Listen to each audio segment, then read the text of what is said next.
मुब्बा में हर्षिल आने का कार्यक्रम फिलहाल खराब मौसम के चलते अलर्ट के बाद स्थगित हो गया है। अब मार्च में पहले सप्ताह में उत्तराखंड भ्रमण पर आ सकते हैं। बता दें कि शीतकालीन यात्रा का संदेश देने के उद्देश्य से पीएम मोदी गंगोत्री के शीतकालीन प्रवास स्थल मुब्बा को और हर्षिल आने का कार्यक्रम था। तो वहीं आपको बताते चले कि मार्च के पहले सप्ताह में आने की थी संभावना। पीएम मोदी का उत्तरकाशी दौरा अब स्थगित हो चुका है। मौसम के अलर्ट के कारण ये फैसला टला और अब मार्च के पहले सप्ताह में आने की संभावना थी, लेकिन अब पीएम मोदी का ये दौरा टल चुका है। उत्तरकाशी का ये दौरा था जहां पीएम मोदी आने वाले थे, लेकिन अलर्ट के चलते, मौसम अलर्ट के कारण लिया गया ये फैसला।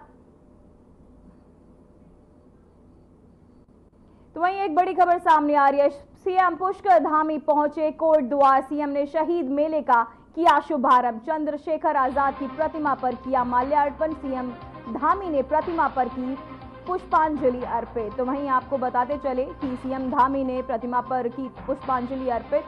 सीएम धामी पहुंचे थे। आपको बताते चले कि सीएम पुष्कर सिंह धामी पहुंचे कोटद्वार और जहां सीएम धामी ने शहीद मेले का शुभारंभ किया।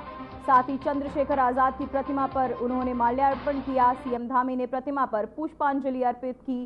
सीएम धामी पहुंचे कोटद्वार और वहां पहुंच मेले में उन्होंने उसका शुभारंभ किया।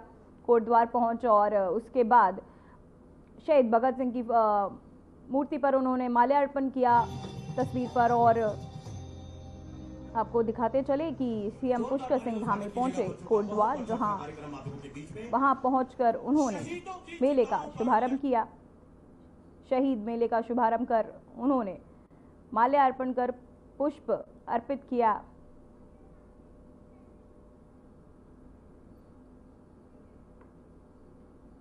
तो वहीं आपको बताते चले कि सीएम धामी कोटद्वार पहुंचे, जहां उन्होंने शहीद मेले का शुभारंभ किया। साथ ही आपको बताते चले कि सीएम और इस पर सीएम धामी क्या कुछ कह रहे हैं, चलिए आपको सुनवाते हैं। चुनाव में कोटद्वार नगर निगम से भारी मतों से जिनको कोटद्वार की जनता ने मेयर बनाया है, आदरणीय श्री शैलेंद्र सिंह रावत जी, नगर पालिका परिषद की अध्यक्ष श्रीमती शांति बिष्ट जी, मंच पर आसीन हमारे जहरीखाल ब्लॉक के ब्लॉक प्रमुख श्री भंडारी जी, द्वारिकाल से श्री महेंद्र सिंह राणा जी, मंडी परिषद के अध्यक्ष श्री सुमन कोटाला जी, मंडल अध्यक्ष सौरभ गुप्ता जी, राहुल जैन जी, नगर पालिका की सभासद अंशु जैन जी, रेणु सुंदरयाल जी, सुशीला देवी जी, अतुल अग्रवाल जी, कमांडेंट जीआरसीसी, सभी हमारे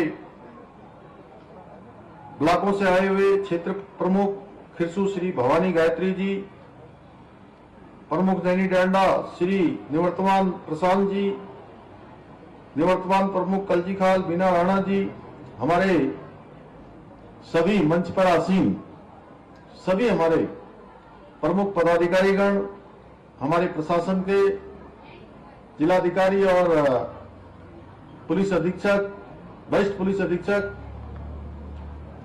एवं इस मेले के शुभारंभ अवसर पर बड़ी संख्या में आए हुए मेरे सभी बड़े बुजुर्ग और हां, एक मेरे साथ आज इस मेले में प्रतिभाग करने के लिए हमारी पार्टी के संस्थापक सदस्यों में से एक स्वर्गीय पूज्य मोहनलाल गौठियाल जी की सुपुत्री ज्योत्सना जी भी मेरे साथ आई है।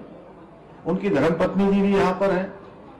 मैं उनको भी आज इस अवसर पर नमन करता हूं।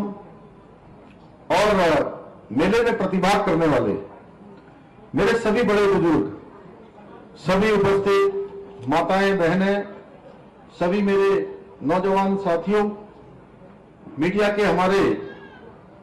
सभी हमारे मित्र, पत्रकार मित्रों, छायाकार बंधुओं, मैं सबसे पहले तो आप सभी का आज दुगड्डा की इस पावन भूमि पर, जहां से ढाकर ये पूरा एक मंडी क्षेत्र हुआ करता था, यहां से पूरे पहाड़ का व्यापार संचालित होता था, इस केंद्र बिंदु, इस पावन भूमि में अमर शहीद चंद्रशेखर आजाद जी के बलिदान दिवस पर आयोजित इस ऐतिहासिक मेले में उपस्थित होने पर आप सभी का और आपने मेरा यहां पहुंचने पर हमारी माताओं बहनों ने, बड़े बुजुर्गों ने, नौजवानों ने, प्यारे बच्चों ने, सभी ने मेरा और मेरे साथ आए हुए सभी महानुभावों का स्वागत किया, अभिनंदन किया।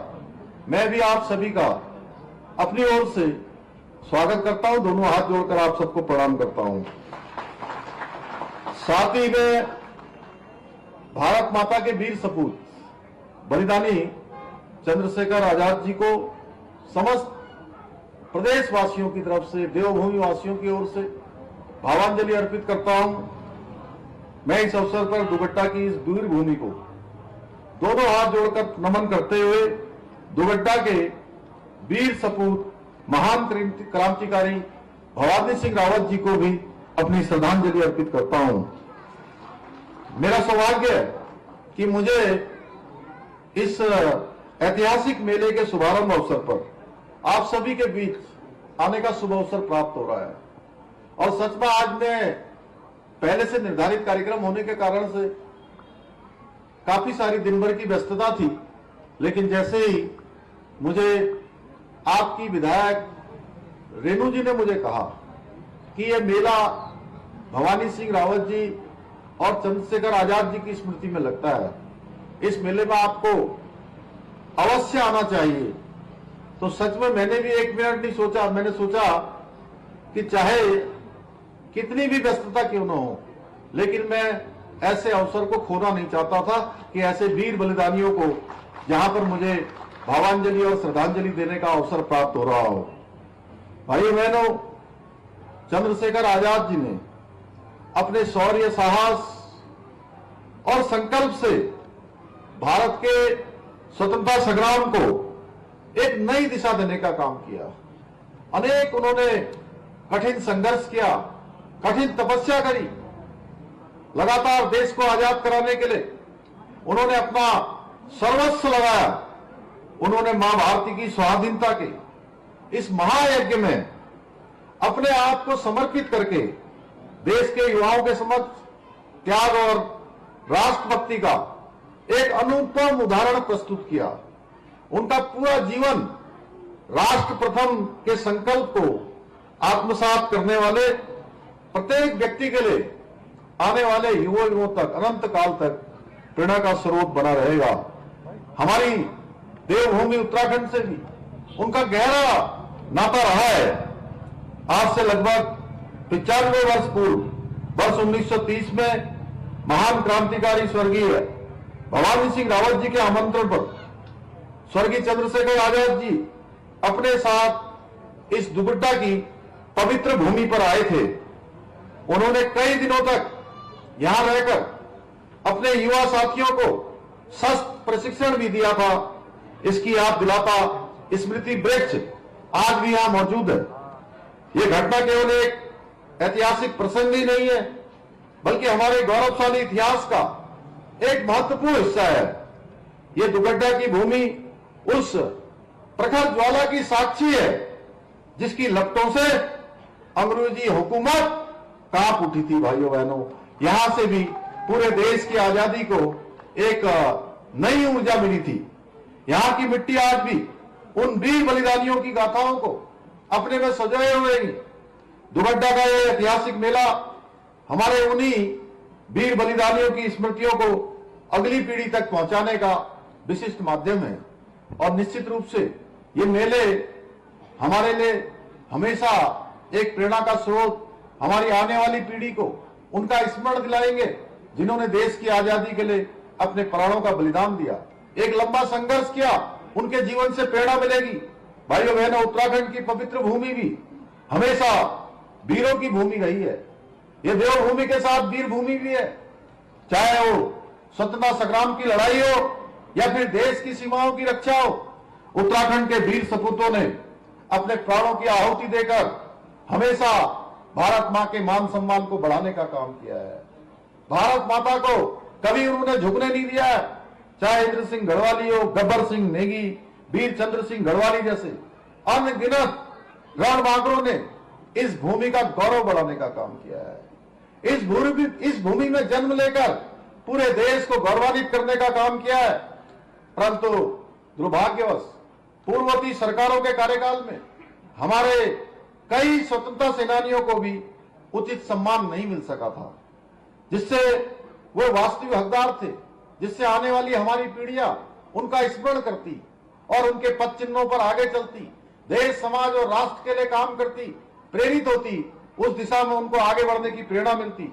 आज भी भारतीय स्वतंत्रता संग्राम के इतिहास में हमारे ऐसे कई वीर बलिदानी हैं जिनका नाम बहुत कम लोग जानते हैं, जिन्होंने अपना बहुत लंबा संघर्ष किया, देश को आजाद कराने में अपना बहुत बड़ा योगदान दिया। आज भी वो नाम लोगों के सामने नहीं आ पाए। आज आदरणीय प्रधानमंत्री मोदी जी के नेतृत्व में स्वतंत्रता संग्राम की ऐसी कई गौरवशाली गाथाओं का पुनः स्मरण कराने के लिए नई पीढ़ी उनके नामों को जाने, उनसे परिचित हो, उनके जीवन इतिहास को समझने का उनको मौका मिले, उसके लिए स्मारकों का, संग्रहालयों का निर्माण पूरे देश के अंदर कराया जा रहा है। भाइयों बहनों, निश्चित रूप से ये ऐसी प्रेरणा है कि वीर बलिदानियों की गौरव गाथाओं के बारे में हमारे आने वाली सभी पीढ़ियां परिचित होंगी।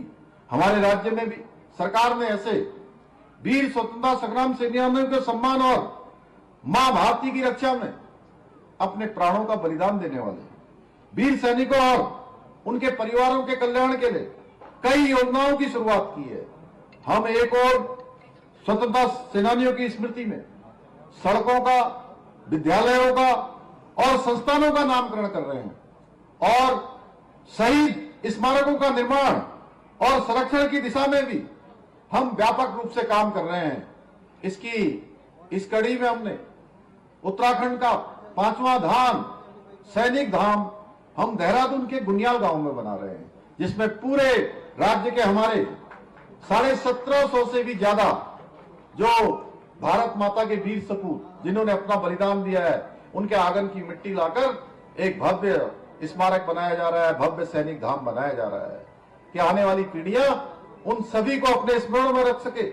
इतना ही नहीं, हमारी सरकार द्वारा स्वतंत्रता सेनानियों के आश्रितों को स्वास्थ्य सेवाएं और आवासीय योजनाओं में भी प्राथमिकता दी जा रही है। भाइयों बहनों, देवभूमि उत्तराखंड की सांस्कृतिक विरासत है। देवभूमि का अपना एक महत्व है। हम सब लोग कहीं भी देश दुनिया के अंदर जाते हैं तो और हम जब भी उनको ये पता लगता है कि ये देवभूमि से आए हैं, ये उत्तराखंड से आए हैं, तो लोगों का हमारे प्रति भाव बदल जाता है। उनके चेहरे का एक अलग प्रकार का उनके भाव आ जाता है, उनके मन मस्तिष्क में छा जाता है कि ये देवभूमि।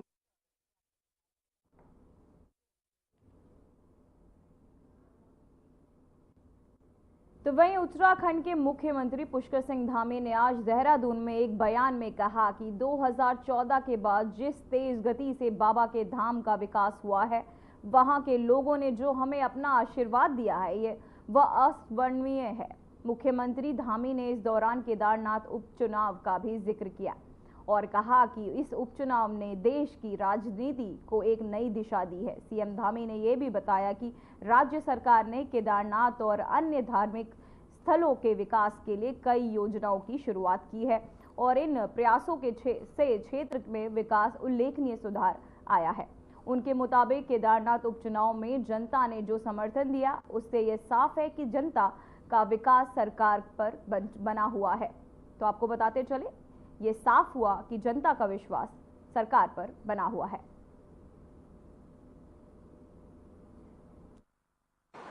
श्री केदारनाथ विधानसभा के लोगों के आशीर्वाद से उन्होंने जो भी हमने प्रयास किए थे, जो भी आदरणीय प्रधानमंत्री मोदी जी के प्रधानमंत्री बनने के बाद 2014 के बाद जिस तेज गति से बाबा के धाम का विकास हुआ, पूरी केदार घाटी का विकास हुआ। वहां के लोगों ने हमको अपना आशीर्वाद दिया और तमाम प्रकार के जो यक्ष प्रश्न, तमाम प्रकार की शंकाएं, लोगों को बांटने वाली जो राजनीति चल रही थी, उस राजनीति को उत्तराखंड के अंदर से पूरे देश के अंदर एक नई दिशा देने का काम केदारनाथ के उपचुनाव ने भी किया।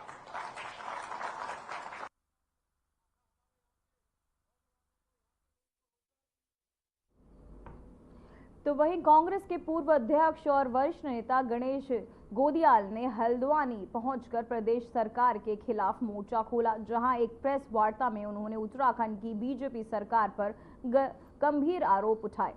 गणेश गोदियाल ने विधानसभा सत्र पर सवाल खड़े करते हुए कहा कि इस बजट सत्र में उत्तराखंड के लिए कोई खास बजट नहीं दिया गया है। उन्होंने विशेष रूप से शिक्षा और स्वास्थ्य के क्षेत्र में सरकार के बजट को नाकाफी बताया। इसके अलावा उन्होंने यह भी आरोप लगाया कि कांग्रेस के विधायक विधानसभा में जब बहस करने की कोशिश करते हैं तो उन्हें बोलने ही नहीं दिया जाता। इसके अलावा गोदियाल ने यूसीसी पर भी सवाल उठाए।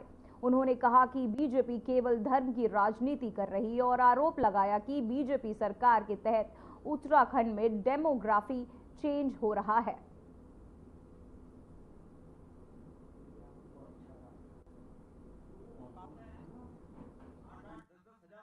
प्रेस का उद्देश्य, इस प्रेस कॉन्फ्रेंस का उद्देश्य ये है कि वर्तमान में राज्य में जो स्थितियां चल रही हैं, जो तात्कालिक घटनाक्रम है, उनमें प्रमुख तौर पर आज हमारा समस्त जनमानस इस रूप में अपने को स्वयं को अपमानित महसूस कर रहा है कि राज्य के एक वरिष्ठ मंत्री ने विधानसभा में खड़े होकर अपने स्थान से इस प्रदेश के वासियों को गाली दी है। और सबसे बड़ी आपत्तिजनक बात उससे भी बड़ी ये है कि माननीय हमारे मुख्यमंत्री जी ने और विधानसभा के अध्यक्ष जी ने उस मंत्री का पुरजोर बचाव करने का काम किया। ये बहुत ही निंदनीय है, हम इसकी निंदा करते हैं और मैंने मांग की है कि मुख्यमंत्री जी को और विधानसभा अध्यक्ष जी को अपने पदों पर बने रहने का कोई नैतिक अधिकार नहीं है, उन्हें तत्काल इस्तीफा देना चाहिए। दूसरा, सरकार कह रही है कि हमने बहुत मजबूत भू कानून लेके आ गए हम, तो सरकार ये बताए कि 2018 में जिस भू कानून को उन्होंने इस समय रद्द किया, उस समय भी उनकी सरकार थी, उससे अब तक कितना नुकसान हो गया और उस नुकसान की भरपाई कौन करेगा। सरकार से, धामी जी से मैं पूछना चाहता हूं कि वर्तमान में वो जो भू कानून लाए उसमें हरिद्वार और उधम सिंह नगर को छोड़कर क्यों, क्या उधम सिंह नगर और हरिद्वार इस प्रदेश में नहीं है? मैं पूछना चाहता हूँ। तमाम नगर निगम, नगर पंचायत और नगर पालिकाओं के एरिया को छोड़ दिया गया। इसके अलावा देहरादून के रायपुर और अन्य स्थान, कुछ ऐसे चिन्हित स्थान हैं जिनको इस कानून से मुक्ति मिल गई। ये कानून पर लागू नहीं होगा। क्या वो इस प्रदेश में नहीं है? क्या कारण है कि सरकार ने वो सब छोड़ दिया? मैं ये पूछना चाहता हूँ सरकार से कि इस भू कानून से कितने लोगों की ज़मीनें, कितने लोगों के गलत अर्जित की गई ज़मीनें सरकार में निहित हो गई, सरकार ये भी बताए। ये तमाम प्रश्न मैंने आज सरकार से किए हैं और सरकार को इनका जवाब देना चाहिए। कानूनी। तो वहीं देहरादून विधानसभा सत्र के दौरान कैबिनेट मंत्री प्रेमचंद अग्रवाल के तहत पहाड़ी समाज के लिए विवादित बयान देने पर तल्ला सस्टल समाज समिति ने कड़ा विरोध जताया है। समिति के अध्यक्ष कृपाल सिंह बिष्ट ने कहा कि मंत्री अग्रवाल ने पहाड़ और पहाड़ी समाज के लिए शोभनीय और अभद्र भाषा का इस्तेमाल किया, जिसे समिति पूरी तरह से निंदा करती है। उन्होंने कहा कि कैबिनेट मंत्री का इस प्रकार का बयान, जो एक संवैधानिक पद पर रहते हैं गया है, पूरी तरह से असंवेदनशील है और अपमानजनक भी है। तो उन्होंने साथ ही कहा कि बिष्ट ने मांग की कि ऐसे व्यक्तियों का समाज और सरकार के तहत बहिष्कार किया जाना चाहिए। अग्रवाल द्वारा पहाड़ के बारे में और पहाड़ियों के बारे में जो अशोभनीय भाषा बोली गई, जो अभद्र भाषा बोली गई, पहाड़ और पहाड़ियों के बारे में जो भी अशोभनीय टिप्पणी की गई, उसका तल्लासट समाज समिति विरोध करती है और ऐसी निंदनीय जो भाषा उन्होंने बोली, उस भाषा के लिए हम उसका बहिष्कार करते हैं। और एक संवैधानिक पद पर रह करके इस प्रकार की भाषा जो उनके द्वारा बोली गई बहुत ही अशोभनीय है और जो किसी भी प्रकार से माफी योग्य नहीं है। और इस प्रकार की भाषा बोलने वाले लोगों का बहिष्कार, समाज से भी बहिष्कार होना चाहिए और सरकार को भी सख्त से सख्त कदम इनके खिलाफ उठाया जाना चाहिए।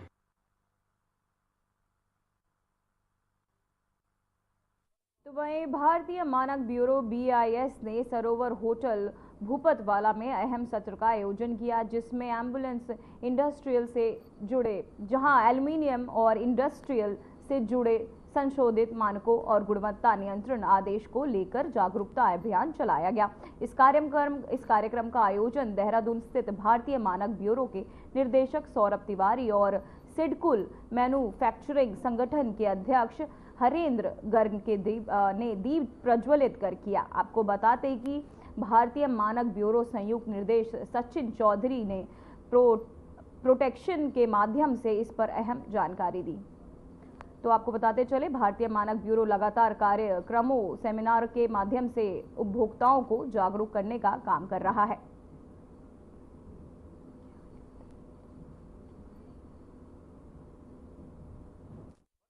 क्योंकि हम इस बात को समझते हैं कि चौथा बड़ा सुचालक धातु है, मेटल है, और आज की स्थिति में एल्युमिनियम हमारी घरेलू में काफ़ी बढ़ भी चुका है और इसके प्रोडक्ट लगभग हम जीवन के हर क्षेत्र में उपयोग भी ले रहे हैं। मानकीकरण इस उद्योग की आवश्यकता भी है और हमारी सुरक्षा के लिए भी, और सुरक्षा के साथ साथ एक बेहतर क्वालिटी लाइफ जीने के लिए भी। तो हमारा प्रयास है इस मानक की मंथन से कि हम कुछ नए स्टैंडर्ड के बारे में डिस्कस करें, पुरानों के बारे में भी चर्चा करें, ताकि भारत के विकास का एक नया मार्ग प्रशस्त हो, क्वालिटी प्रोडक्ट हम सबको हमारी जीवन लाइफ मिलते रहें। कोई भी ब्यूरो है या फिर कोई भी जो हम मानक तय करते हैं, तो मानक तय होने ही चाहिए।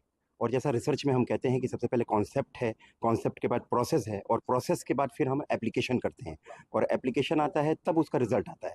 तो ये सबसे बड़ी चीज़ ये है कि किसी भी चीज़ का एल्यूमिनियम, जैसे कि प्रोग्राम मानक मंथन हुआ है, इसमें ये बड़ी बात है कि एल्यूमिनियम है, जैसा एक क्वेश्चन था कि भाई वो हमारे बॉडी को हार्मफुल करता है, लेकिन वो कौन सी क्वालिटी है, कौन सी गुणवत्ता है, कौन से वो मानक। द्वार जो हमारा औद्योगिक इकाइयां हैं, उसके साथ साथ निकटवर्ती देहरादून की भी कई औद्योगिक इकाइयों को हमने आज निमंत्रण दिया।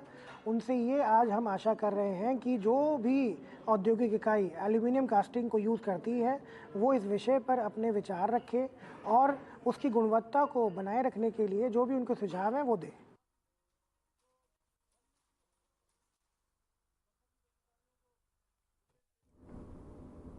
अभी के लिए खबरों में बस इतना ही। मुझे दीजिए इजाजत। नमस्कार।